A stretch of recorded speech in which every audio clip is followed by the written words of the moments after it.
이 후보님께서는 민감한 현안에 대해서는 좀 회피하는 태도를 보이셨어요. 우선 조국 전 장관 따님 조민양의 부산대 입학 처분, 입학 취소 처분에 대해서 이렇다 할 입장을 내시지 않으셨고요. 또 언론중재법에 대해서도 지켜보는 입장, 원내에서 알아서 할 일 이렇게 말씀하셨고요. 전국민 재난지원 경우에는 행정부를 상대로 집요하게 따지던 태도하고 비교하면은 뭔가 좀 중요 현안에 대해서 민감한 문제는 회피한다 하는 그런 말들이 들리더라고요. 후보님 책임 아니겠지만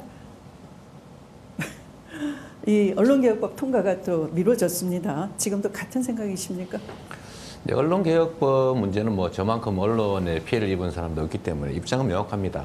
가짜 뉴스를 생산하는 언론은 민주주의를 보호하기 위해서 언론에 주어진 특권을 악용해서 민주주의 체제를 위협하기 때문에 강력한 징벌 제재가 필요하다는 것은 명확한 입장이고요.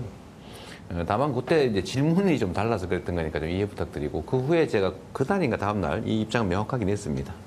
뭐 지금도 이 자리에서 제가 명확하게 말씀드리는 것은 고의적, 악의적 가짜 뉴스 생산으로 누군가에 피해를 주거나 국민의 판단을 흐리는 행위에 대해서는 강력한 징벌 배상이 필요하다 이런 입장 가지고 있습니다. 조민 참 안타깝게 생각하는데 지금 현재 절차가 진행 중이어서 그 절차 과정을 좀 보고 뭐 판단을 하도록 하겠습니다.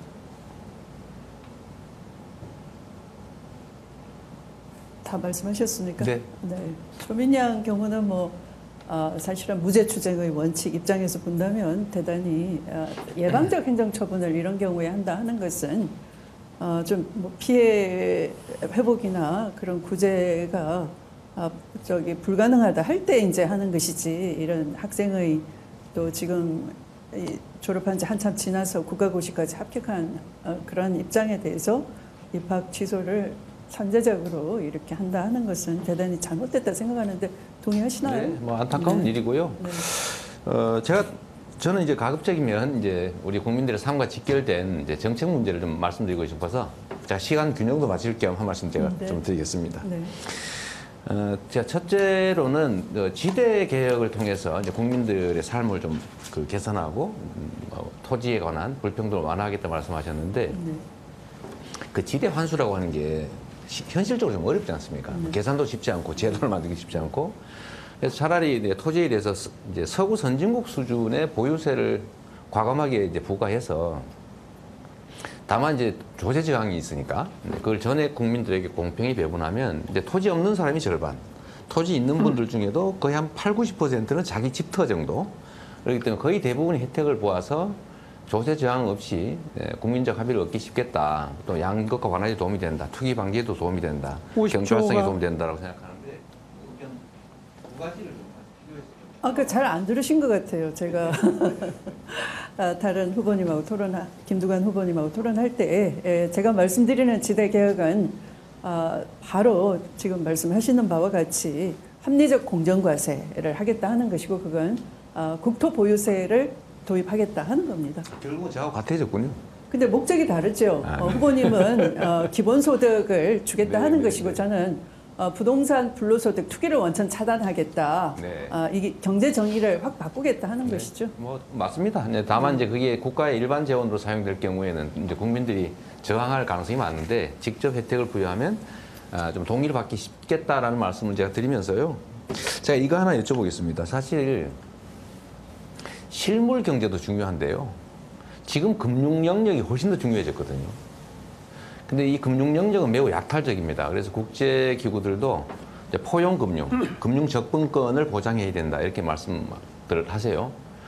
저도 그래서 기본 금융이라고 해서 국민 모두가 도덕적 해이가 발생하지 않는 수준 1,000만 원 정도의 장기 저리 대출의 기회를 주자라고 하는데 이 점에 대해서는 어떻게 생각하시는지 좀 의견 듣고 싶습니다. 네, 저는 이 재정 민주화 차원에서 좀 이 지방에도 재정 분권을 좀 확실하게 하고 지역은행, 지방은행을 지방자치 정부가 좀 도와줄 수 있게 해서 서민에게 말씀하시는 것처럼 한 1,000만 원 정도 이런 것은 얼마든지 긴급 대출을 할 수 있게 해주자 하는 입장입니다. 너무 감사하고요. 네.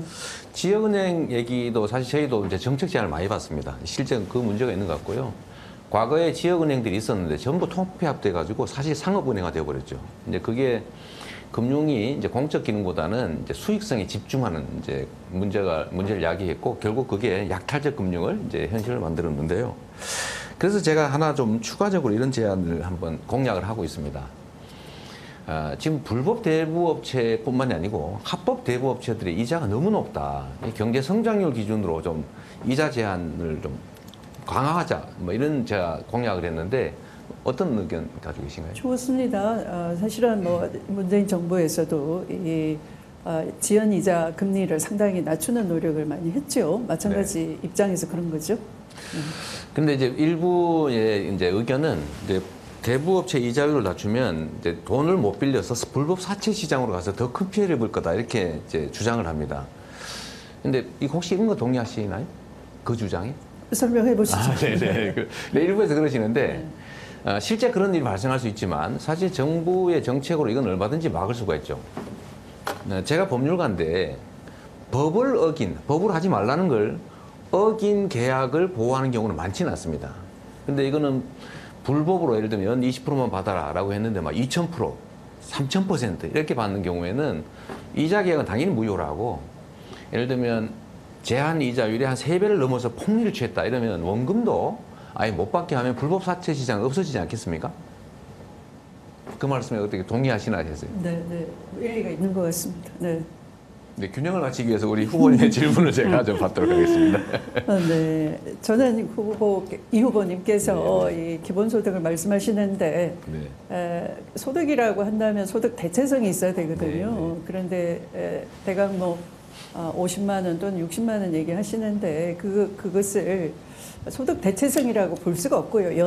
그렇게 지급하는 것을 그리고 또 정기적이거나 고정적이나 이걸 보장할 수가 없습니다. 그래서 저는 산업세 수당이라고 해서 1년에 100만 원씩 월 100만 원씩 12달 그러니까 3년간 취업 준비 시기, 직업 전환기, 노후 보장 시기 이렇게 전 국민 누구나 직업이 있든 없든 간에 뭐 농촌에 살든 아니든 뭐 자영업자든 아니면 지금 고용보험 대상 실업보험을 받을 수 있든 아니든 간에 이렇게 준다면 앞으로 노동을 전제하지 않은 우리 국민의 불안한 삶을 국가가 좀 보장해 줄 수 있지 않느냐 동의하시는지요?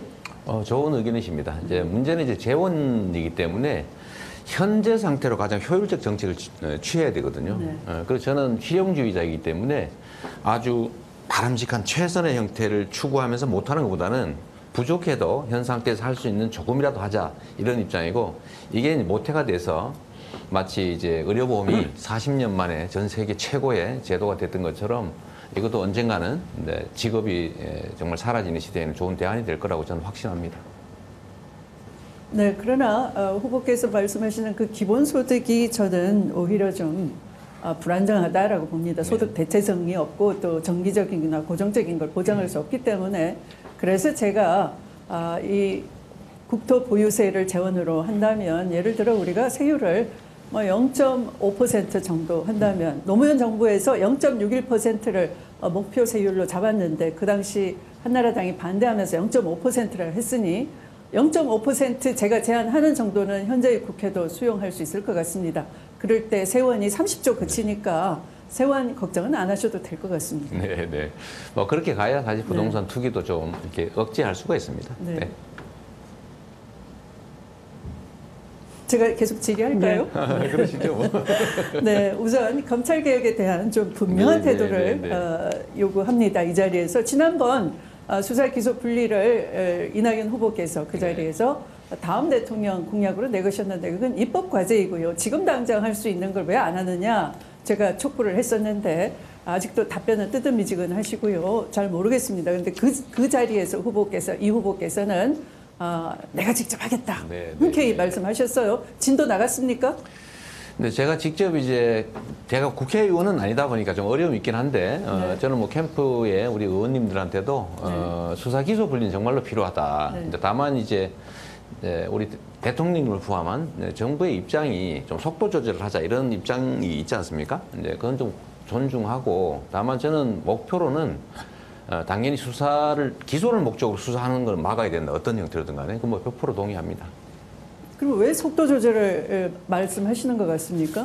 청와대에서는. 그건 뭐 대통령의 의중이라 제가 추측하기 어렵네요. 네. 네네. 그것은 잘못 알려져 있기 때문입니다. 대중 인식이 검찰로부터 수사권을 뺏는다, 검수완박이다 이렇게 알려져 있는데 언론개혁이나 검찰개혁이나 다 언론이 제 역할을 할 수 있도록 검찰이 법률 전문가로서 기소 전문가로서 제대로 할 수 있도록 제자리 돌려놓자 하는 것이니까요.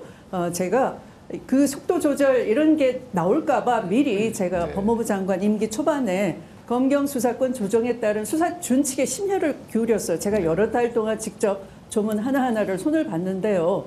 속도 조절 걱정 안 하셔도 됩니다. 그 준칙에 따라서 지금 1월 1일부터 검경 간에 지금 진행이 되고 있지만 아무런 잡음이 없지 않습니까? 그래서 속도 조절 걱정 안 하시고 지금 당장 할 수 있는데 해주시겠습니까? 네, 저도 노력하겠습니다. 노력 말고 지난번 제가 직접 권한이 없잖아요. 지난번 협조해 주시는 의원님들께 내가 국민께 약속했으니 도와주세요 하시냐 이 말씀이죠. 말씀드리고 있죠. 한 번 더 얘기해 주세요. 알겠습니다. 서명해 주세요라고 해주세요. 네, 알겠습니다. 아니 알겠다가 아니고 직접 해주시기 바랍니다. 지금 이 자리에서요? 네. 검찰을 예를 들면 기소 자체를 목표로 한 이제 불법 수사라든지 과잉 수사 또는 뭐 있는 죄도 덮어버리는 그런 제도들은 정말로 문제가 있고요. 검찰 개혁 통해서 기소 자체를 목표로 하는 행위는 절대 못하게 막아야 된다 하니까 혹시 저를 지지하시는 의원님들께서 좀 속도를 좀 내고 힘을 좀 쏟아주시기 바랍니다. 네. 35초 마무리하시면 되겠습니다. 끝까지 애매하시네요. 같은 검찰청 안에서 수사부, 기소부 분당하는 것은 검찰 논리인데요. 다시 한번 촉구합니다. 당장 서명해 주시기 바랍니다라고 의원님들께 요청해 주시고요. 후보께서는 결선 없이 1차에서 50% 넘기겠다 이런 말씀을 하고 다니신다고 하는데 그래서 제 표를 다 휩쓸어 가버렸어요. 네, 그렇게 지지율에 연연해 하시면 대통령 된다 하더라도 아무것도 못하고 지지율 관리만 하실 거 아닙니까? 5천 한 개 나오셨어요? 네, 지적 제가 이제 겸허히 받고요. 네, 제가 50% 넘긴다는 얘기 한 일이 없습니다. 언론들이 쓰는 내용일 테고요. 저는 최선을 다할 뿐이지 그 최종 결론에 대해서 이렇게 저렇게 말씀드리지 않습니다.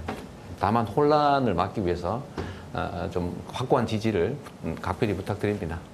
네, 지지율에 연연해 할 것이 아니라 국민께 역사에 남을 정도로 이 180석 있을 때 또 이럴 때 제대로 함으로써 국민 신뢰를 받았습니다.